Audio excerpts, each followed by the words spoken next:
अस्सलाम वालेकुम नाजरीन, मैं हूँ बिलाल ज़फ़र जन्नत से यानी कनाडा से।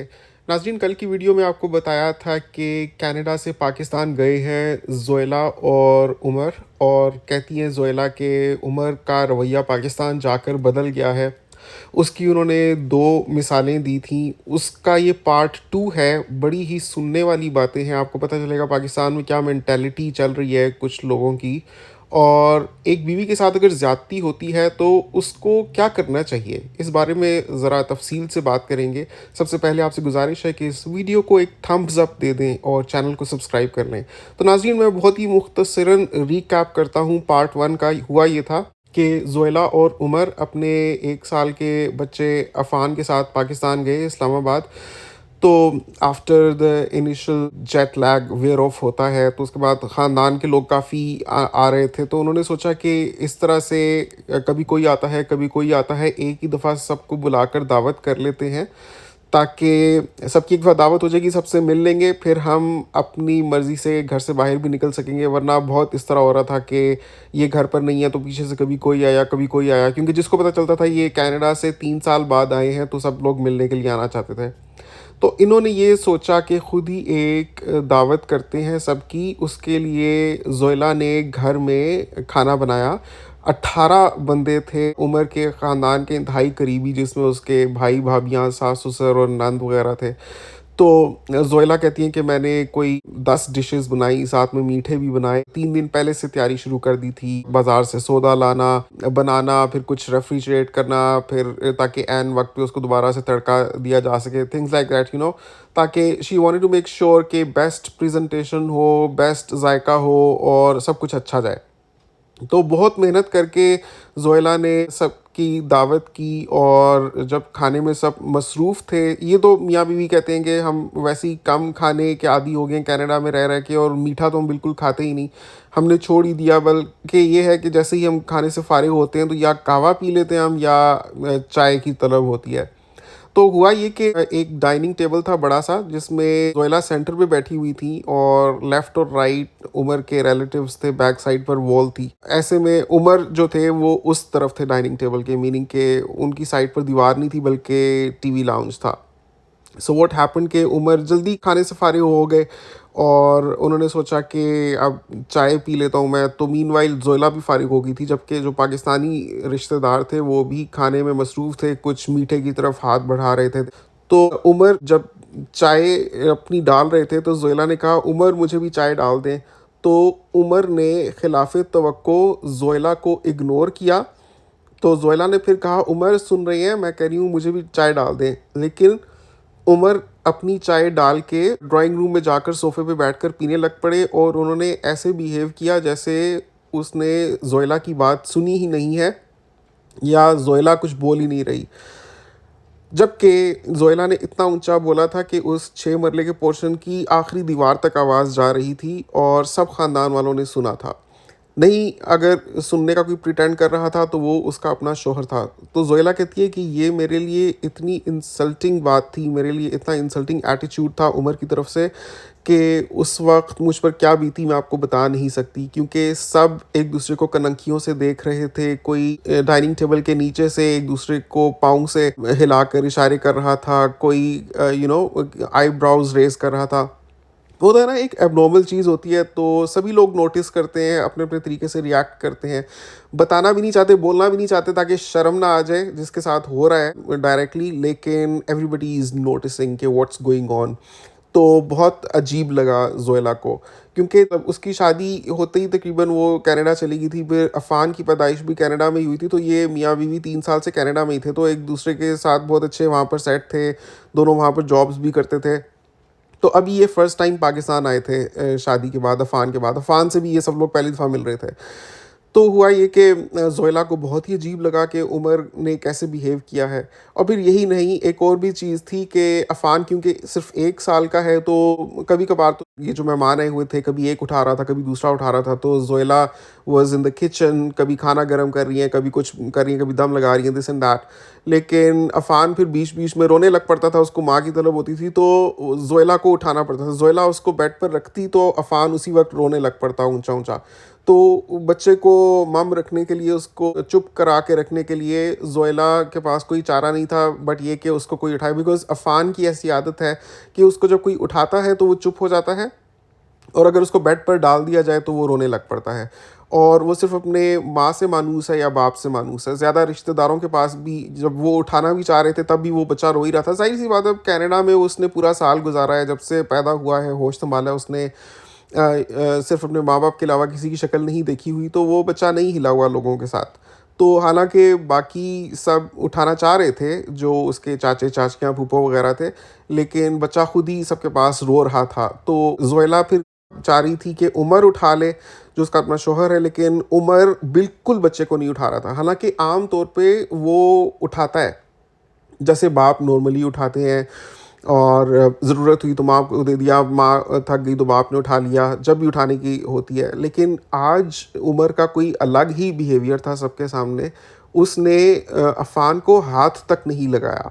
तो ज़ोइला ने कई दफ़ा उमर से कहा, उमर प्लीज़ इसको उठा ले, मैं थक गई हूँ, मैं इसको कंधे पर उठाकर कैसे चम्मच चलाऊँ, एंड बिकॉज़ वो बहुत चीज़ों के साथ डील कर रही थी किचन में। लेकिन उमर उसकी सुनी अनसुनी कर रहा था, और सब लोग ये चीज़ भी नोटिस कर रहे थे। तो ज़ोइला के लिए ये बहुत ही इंसल्टिंग बिहेवियर था उमर की तरफ से। जब सब लोग चले गए, तो ज़ोइला ने उमर से कहा, उमर आपने ऐसा क्यों किया मेरे साथ आज? आपका इतना अजीब रवैया था, आप तो वो बंदे ही नहीं थे जिसको मैं जानती हूँ। आपको इतना एहसास नहीं है कि मैं इतनी गर्मी में किचन में खड़े होके अकेले, एक तो आपके भाभीयों को, आपकी बहन को ज़रा एहसास नहीं है कि आकर मेरा हाथ ही बटा दें।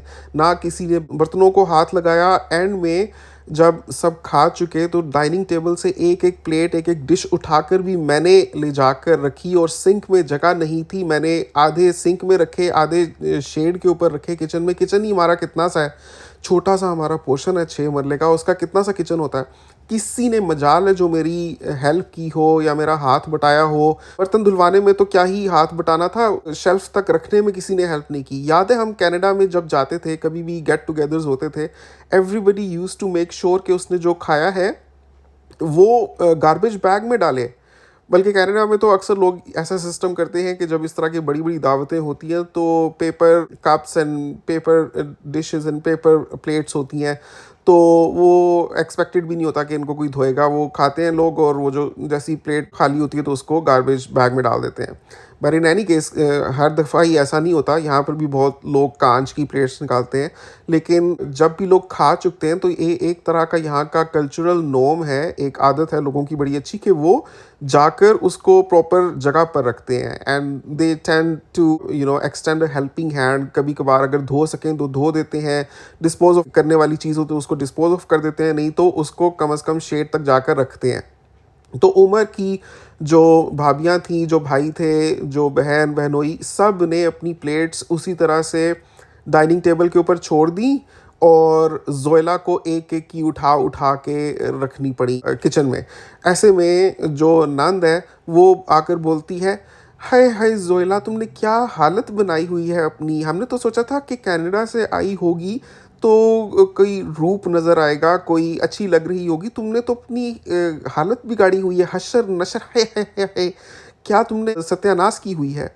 तो ज़ोइला कहती है, उस वक्त मैं कुछ बोली तो नहीं, लेकिन मेरे मुंह में आ रही थी बात, लेकिन मैं कह नहीं रही थी कि जो आप लोगों ने मेरा हशर किया हुआ है, किसी एक को तौफीक नहीं हुई कि मेरे साथ ज़रा सा हाथ ही बटा दे। मैं अपने आप को देखूं या आप लोगों की सेवा को देखूं, आप लोगों की मेहमान नवाजी को देखूं। उस बेचारी का तो कोई हशर नहीं था। तो जब सब मेहमान चले गए तो ज़ोइला ने उमर से ये गिले किए, तो उमर कहता है, तो क्या हो गया अगर तुमने 3 साल में एक दफ़ा मेरे ख़ानदान की खिदमत कर ली। लड़कियों को तो दिन रात पेश रहना पड़ता है, दिन रात खिदमत करनी पड़ती है। तुमसे मैंने एक दफ़ा खाना क्या पकवा लिया, तुम इतनी बातें कर रही हो। ज़ोइला कहती है, मैं इतनी बातें नहीं कर रही, मुझे खाना पकाने में भी कोई मसला नहीं था, मुझे आपके बिहेवियर से मसला था। You are totally ignoring me in front of everybody, as if I didn't exist there. Least of all जब उस वक्त कि मैंने 3 दिन लगा के आपकी पूरी 18 बंदे के टब्बर के लिए इतना सारा खाना बनाया और आप मुझे ऐसे इग्नोर कर रहे थे। तो उमर कहता है, मैं इसलिए इग्नोर कर रहा था क्योंकि अगर मैं तुम्हारी बात मानता तो सब मुझे कहते ये रन मुरीद है। मैं अपना इमेज प्रोटेक्ट करने के लिए तुम्हारी बात नहीं मान रहा था। जोहेला कहती है कि क्या क्या क्या क्या क्या क्या कहा, फिर से कहना। उमर कहता है, अगर उस वक्त जब तुम मुझे बोल रही थी चाय डाल के देने के लिए, अगर मैं तुम्हें चाय डाल देता ना तो खुर्रम भाई जो मेरे बहनोई हैं कहते, वाह वाह वाह वाह, जनानी आख्या चाय डाल दे ते डाल दित्तिस, चंगा थल्ले लग्या होया है।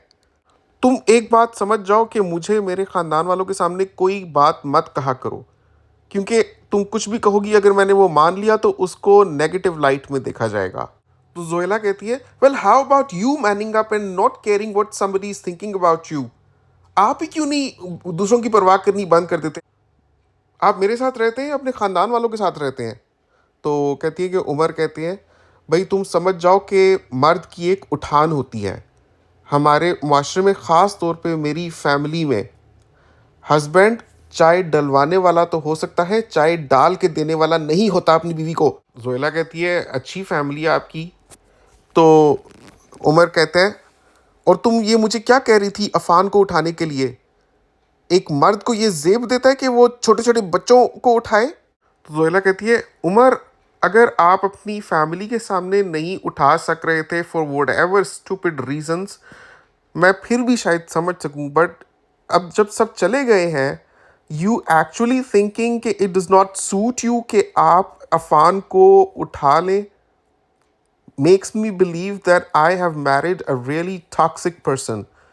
मुझे फिर ये लग रहा है कि आप खाली सबके सामने नहीं, you genuinely from with in such kind of a person. तो उमर कहते हैं, नहीं नहीं यार ऐसी बात नहीं है, अभी सब चले गए हैं, मुझे दो, मैं उठा लेता हूँ। तो जोएला कहती है, अब क्या फ़ायदा? तो जोएला कहती है कि नेक्स्ट डे ये हुआ कि वही नंद जो कल मेरे से पूछ रही थी कि तुमने अपना क्या हाल बनाया हुआ है, उसका फ़ोन आया। तो मैंने कहा, जी शीरी आपा क्या हाल है आपका? शीरी नाम है उसका। तो शीरी आपा कहती है, मैंने देखा था वो उमर तुम्हें कह रहा था चाय डाल के देने के लिए, लेकिन महसूस ना करो, कोई बात नहीं। तो जोहेला कहती है, नहीं नहीं कोई बात नहीं, ऐसे असल में हम लोगों में वो एक चैलेंज चल रहा था, I will not listen to you today. एक श्री आप नहीं समझे कि एक स्टूपिड कॉन्टेस्ट था, shouldn't have been done on this day, लेकिन बस उमर भी ना बच्चे ही हैं। तो श्री आपा कहती है, ओ कोई नहीं, ओ मड़द ते थप्पड़ थुप्पड़ भी ला ले होंदे न, जनानियां ना हक नहीं होंदा शिकायत करण। श्री आपा असल में इन सब बहन भाइयों में सबसे बड़ी हैं और पंजाबी बोलना पसंद करती हैं ज़्यादा। उनकी शादी भी उसी किस्म के ख़ानदान में हुई है। तो वो बता रही थी इसको, जोएला को, कि लड़कियों का हक नहीं होता माइंड करना, आदमी तो थप्पड़ शप्पड़ भी लगा देते होते हैं। शेरी आपी की एज है 52 ईयर्स और उन्होंने अपने बेटे की भी शादी की है 3 महीने पहले। तो वो जोएला को बताती हैं अपने बेटे के हवाले से कि हले कल मेरे पुत्र चाह के जुत्ती सट्टी मेरी नूह वाल। मतलब कह रही थी कि कल हमारे घर में कोई ऐसी चीज़ हो रही थी, कोई ऐसी बात हो रही थी कि मेरे बेटे ने उठा कर जूती फेंकी मेरी बहू की तरफ। तो कहती हैं कि कोई गल नहीं, कोई नहीं, ज़रा जी रोई ते बंदा चुप कर वैना, अपना कार नहीं बसाना। कहती है कि वो थोड़ा सा रोई लेकिन फिर चुप कर गई, अपना घर तो बसाना होता है ना। तो जोएला कहती है, वो सिर्फ चस्के ले रही थी औरत, श्री आपी उसको 1% भी मेरे से हमदर्दी नहीं थी, she just called so she could make me realise कि कल तुम्हारी जो बेइज्जती हुई है दैट डिडंट गो अननोटिस्ड। मैंने नोटिस किया था जिस तरह से उमर ने तुम्हें इग्नोर किया था और मुझे शर्म दिलाने की कोशिश कर रही थी बातों बातों में तरीके से अपने। ऐसे टॉक्सिक लोग हैं ये। तो मैंने जोएला को कहा कि बस ये समझ लें कि सब नहीं होते ऐसे, पाकिस्तान में कोई कोई फैमिलीज़ ऐसी होती हैं, और इनफैक्ट पूरी फैमिलीज़ को भी नहीं कहा जा सकता, कुछ लोग ऐसे टॉक्सिक होते हैं। अनफॉर्चुनेट है आपकी सिचुएशन में आपके अपने हस्बैंड ने इतनी बेगानगी दिखाई, और उनकी बड़ी बहन भी जो बातें कर रही थी ये दिखाता है कि उनके फैमिली में ये सिस्टम कॉमन है कि जेंट्स अपनी वाइव्स को अब्यूज़ करें, but this is very wrong. बहरहाल आप सब्र से काम लें और उमर को समझाती रहें हो सकता है इंशाल्लाह वक्त के साथ वो ठीक हो जाए। बहुत से लोग सुधर जाते हैं वक्त गुजरने के साथ। तो होप गिव अप नहीं करनी चाहिए, स्पेशली इस मामले में, इस रिश्ते में, बिकॉज़ अपने मुताबिक 100% कोई भी किसी को नहीं मिलता, कॉम्प्रोमाइज़ेज़ तो करने ही पड़ते हैं। लेकिन अल्लाह से दुआ करें और समझाती रहेंगी तो उम्मीद है कि बेहतर हो जाएँगे। तो ज़ोएला कहती है कि मेरा तो दिल कर रहा है कि नेक्स्ट टाइम अगर उमर ने कभी मेरे साथ ऐसा किया तो मैं वहीं भरी महफ़िल में उनको बोलूँगी, उमर आर यू डेफ? बहरे हो गए हैं? Why are you doing this to me? तो ये सुनकर मैंने कहा नहीं, नहीं, नहीं, नहीं, नहीं, नहीं। हरगिज़ अपनी आवाज़ ऊँची ना करना इस तरह की गैदरिंग्स में, बिकॉज़ फिर सब लोग जज करेंगे आपको और दिल ही दिल में ये सोचेंगे कि इसका मियाँ ठीक ही इसको इग्नोर कर रहा है, बिकॉज़ ये है इतनी मुँह फट जो हमारे सामने इतनी बदतमीज़ी से बात कर रही है, तो हमारी गैर मौजूदगी में क्या करती होगी। So for your own image sake इससे बेहतर है कि आप उस वक्त खामोश ही हो जाएं। हर बैटल विन करने के लिए नहीं होती, कुछ चीज़ों को वक्त देना चाहिए और उसके साथ वो बेहतर हो जाती हैं। जैसे मैंने एक रील देखी थी, उसमें सुष्मिता सेन कह रही थी, एक भारतीय एक्ट्रेस है, बस अच्छी बातें तो इंसान किसी से भी सीख सकता है। वो कह रही थी कि आपसे कोई कितनी भी बदतमीज़ी से बात करे, आप जवाब तमीज़ से देना, क्योंकि इन द हाइंडसाइट लोग ये नहीं सोचेंगे कि आपसे सवाल कितनी बदतमीज़ी से किया गया था। हर कोई ये याद रखेगा कि आपने जवाब किस लहजे में, किस अंदाज में दिया था, और वही आपके कैरेक्टर को डिफाइन करेगा। हमेशा याद रखना कि आपसे सवाल जितने भी बदतमीजी से पूछा जाए, आप तमीज से जवाब दें, क्योंकि history will not record that question, they will record your answer. ये बात मुझे बिल्कुल क्लिक की, मुझे भी सही लगी। तो मैं आपको यही एडवाइस करूँगा कि be patient, specially with your husband, लेकिन साथ साथ उनको बोलती भी रहें। हम कोशिश करेंगे वो बदल जाएं, साथ में दुआ करें। तो नाजरीन, आप इस बारे में क्या कहना चाहेंगे? ज़ोएला को अगर कुछ मज़ीद कहना चाहते हैं तो नीचे कमेंट्स में अपनी राय का इजहार ज़रूर कीजिएगा। आपको ज़ोएला की नंद शेरी आपकी कैसी लगी और उनकी बातें कैसी लगी, उनके बारे में भी ज़रूर अपना इजहार ख्याल कीजिएगा। आपसे मुलाकात होती है इंशाल्लाह अगली वीडियो में। अपना बहुत ख्याल रखिएगा। तब तक के लिए अल्लाह हाफ़िज़।